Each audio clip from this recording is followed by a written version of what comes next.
ఆడపిల్లకి అన్యాయం జరిగితే పోరాటంలో తప్పులేదు, కష్టపడడంలో తప్పులేదు.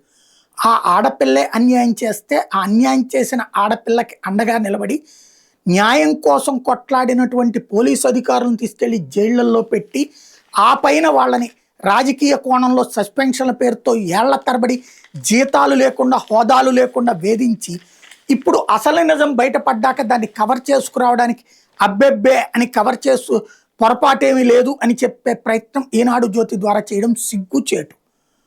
ఒక అమ్మాయి కంప్లైంట్ ఇచ్చింది, యాక్షన్ తీసుకుంటారు. మరి ఆ అమ్మాయి మీద ఇచ్చిన కంప్లైంట్ ఆధారంగా ఇప్పుడు అమ్మాయిదే తప్పని తేలాక ఆ తప్పు చేసిన అమ్మాయిని అరెస్ట్ చేయడానికి వెళ్ళడం తప్పని ఎలా చెప్తారు? అంటే ఇప్పుడు అమ్మాయి చేత ప్రెస్ మీట్ పెట్టించి, లేదంటే ఇంకోటి మన పేపర్లలో అబ్బెబ్బే వీళ్ళు తప్పుడోళ్ళేనండి, అమ్మాయిది తప్పేనండి. అదెట్లా అవుతుంది? ఈవిడ తప్పు చేస్తే అరెస్ట్ చేస్తే తప్పు అవుతుందా? అదే సాయి కృష్ణ ఉదంతంలో అరెస్ట్ చేస్తేనేమో రైట్ అవుతుందా? ఎక్కడికి పోతున్నాం మనం? ఎలా కన్విన్స్ చేద్దాం అనుకుంటున్నాం? ఎలా కవర్ చేద్దాం అనుకుంటున్నాం? ఒక్కసారి మరీ అతిగా అసహ్యకరంగా కవర్ చేయకుండా పోతున్నాం.